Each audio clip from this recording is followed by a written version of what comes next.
Assalamualaikum warahmatullahi wabarakatuh.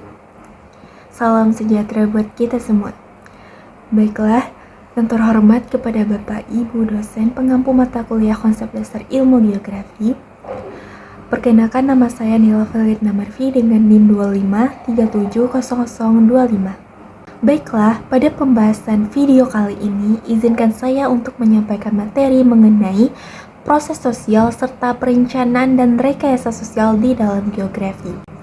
Nah, seperti yang kita tahu bahwa geografi tidak hanya mempelajari tentang bentang alam dan kondisi fisik bumi, tetapi juga tentang bagaimana manusia berinteraksi satu sama lain serta dengan lingkungannya.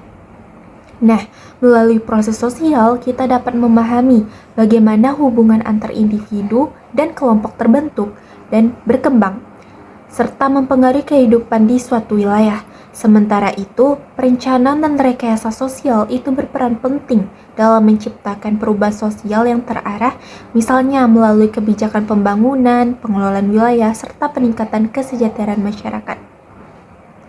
Dengan memahami kedua konsep ini, kita akan dapat melihat bagaimana faktor sosial mempengaruhi dinamika ruang dan bagaimana manusia berperan aktif dalam membentuk lingkungan sosial dan geografisnya. Jadi, marilah kita membahas itu bagaimana geografi, proses sosial, dan rekayasa sosial itu saling berkaitan dalam membentuk kehidupan masyarakat di berbagai daerah. Nah, baiklah, kita akan masuk kepada pembahasan pertama, yaitu mengenai pola dan proses sosial. Nah, pola sosial itu menurut Surjono Sukanto adalah suatu sistem hubungan yang teratur dan berulang antara individu dengan individu, individu dengan kelompok, serta kelompok dengan kelompok. Nah, dalam geografi sosial, proses sosial ini diartikan sebagai pola penghidupan yang berbeda antara satu tempat dengan tempat lainnya, yang mencerminkan perbedaan sifat daerah serta penduduknya, sehingga akan terwujud bentang sosial yang berbeda. Misalnya, pola interaksi antara masyarakat pedesaan dan perkotaan, pola permukiman yang terbentuk karena faktor ekonomi, atau pola kerja yang dipengaruhi oleh kondisi geografi itu sendiri. Nah, contohnya di daerah pesisir, pola sosial masyarakat itu cenderung berpusat pada aktivitas nelayan dan perdagangan hasil laut, sedangkan di daerah pegunungan itu pola sosialnya didominasi oleh kegiatan pertanian dan gotong royong di dalam mengolah lahan tersebut. Nah, adapun proses sosial menurut Gilin adalah suatu cara di mana hubungan sosial itu terbentuk, dipelihara, dan diubah dalam kehidupan sosial. Dalam konteks geografi sosial, proses sosial ini berperan dalam menunjukkan bagaimana perubahan sosial dan budaya masyarakat terjadi akibat interaksi antara wilayah, migrasi, atau pembangunan. Nah, adapun proses sosial itu pada umumnya itu terbagi menjadi dua. Yang pertama, itu ada proses sosial asosiatif. Kita tahu bahwa proses sosial asosiatif ini mengarah kepada proses yang memiliki kegiatan positif seperti kerjasama, akulturasi, akomodasi, dan sebagainya. Nah, marilah kita bahas mengenai proses bentuk sosial asosiatif itu. Yang pertama itu ada kerjasama. Nah, kerjasama ini muncul saat masyarakat itu bekerja sama untuk mencapai tujuan bersama. Misalnya gotong royong membangun jembatan di desa. Selanjutnya ada akomodasi. Akomodasi ini adalah usaha untuk menyelesaikan konflik. Contohnya mediasi antar warga yang berselisih. Selanjutnya ada asimilasi. Asimilasi ini adalah peleburan dua kebudayaan menjadi budaya baru, misalnya akulturasi budaya lokal dengan modern di kota besar. Selanjutnya ada akulturasi. Akulturasi ini adalah penerimaan unsur budaya asing tanpa menghilangkan budaya asli seperti masyarakat di Bali yang menerima pariwisata global tanpa kehilangan adatnya. Nah, yang kedua itu ada proses sosial disosiatif. Nah, proses sosial disosiatif ini merupakan proses sosial yang terjadi karena perbedaan pendapat, pertentangan, dan sebagainya. Jadi ini lebih mengarah kepada proses yang berkaitan dengan negatif. Nah, antara lain yang pertama ada persaingan. Persaingan ini merupakan usaha yang dilakukan oleh individu atau kelompok untuk mencapai tujuan atau memperoleh sesuatu yang sama tanpa menggunakan kekerasan.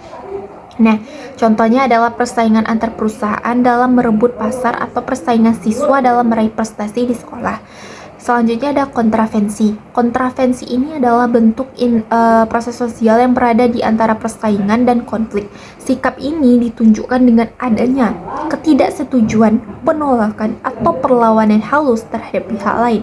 Misalnya dalam bentuk kritik, sindiran, atau protes yang tidak disertai kekerasan. Selanjutnya ada konflik. Konflik merupakan pertentangan yang terbuka antara individu atau kelompok yang terjadi akibat perbedaan kepentingan, pandangan, atau nilai. Nah, bentuknya itu dapat berupa ancaman, pertikaian, hingga kekerasan fisik. Konflik yang tidak dikelola dengan baik itu dapat memecah persatuan dan mengganggu keharmonisan sosial di dalam masyarakat. Jadi, pola dan proses sosial ini berhubungan erat dengan geografi, karena setiap bentuk interaksi manusia, baik kerjasama maupun pertentangan, selalu berlangsung dalam ruang dan lingkungan tertentu. Melalui proses sosial, manusia itu dapat membentuk pola permukiman, kegiatan ekonomi, dan budaya yang berbeda di tiap-tiap wilayah. Dengan demikian, geografi itu tidak hanya mempelajari kondisi fisik bumi, tetapi juga memahami bagaimana hubungan manusia itu untuk membentuk dinamika ruang dalam kehidupan masyarakat. Selanjutnya kita masuk kepada pembahasan yang kedua, itu adalah perencanaan dan rekayasa sosial. Nah, adapun menurut Suharyono, perencanaan sosial ini merupakan bagian dari perencanaan wilayah yang menekankan pada aspek sosial dan budaya masyarakat, bukan hanya pembangunan fisik semata.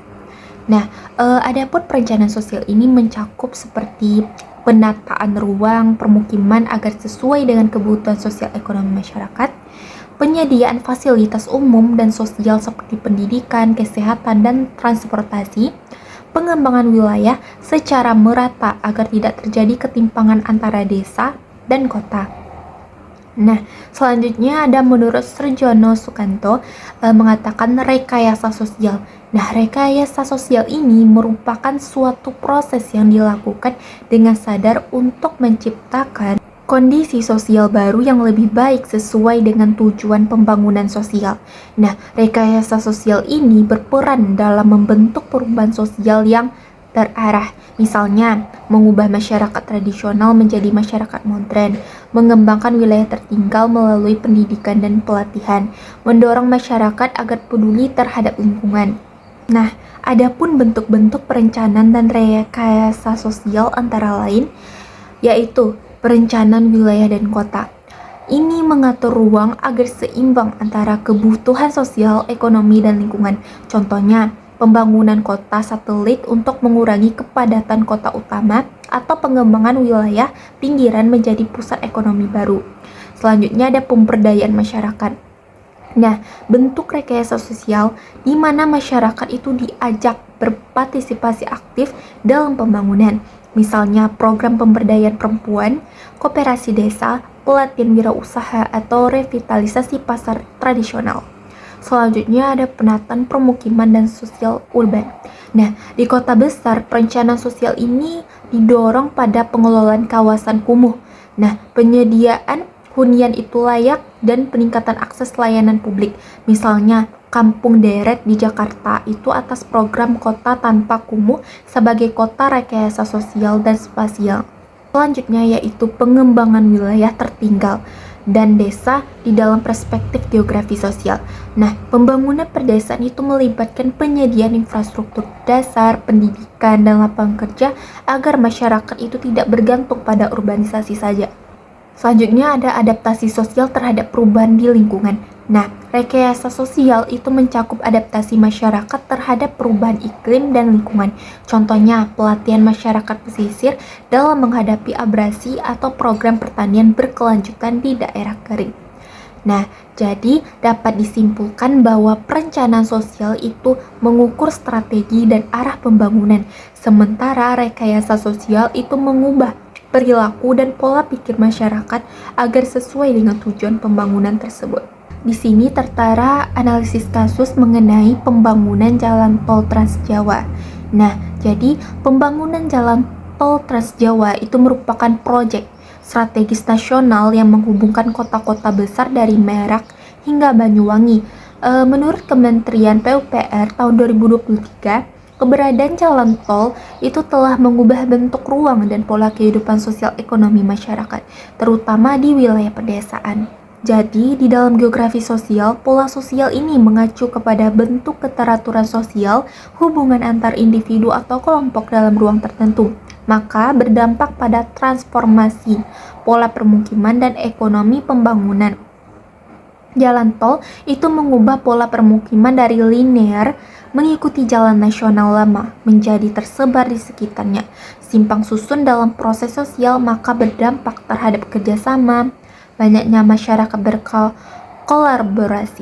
berkolaborasi untuk mendirikan koperasi atau usaha kecil di sekitar gerbang tol seperti di Tegal dan Pemalang yang menunjukkan proses sosial positif. Nah, di dalam perencanaan dan rekayasa sosial yang terjadi itu berupa perencanaan wilayah yang terpadu. Pemerintah melakukan perencanaan tata ruang di sekitar pintu tol agar tidak hanya menjadi jalur ekonomi, tetapi pusat pertumbuhan baru.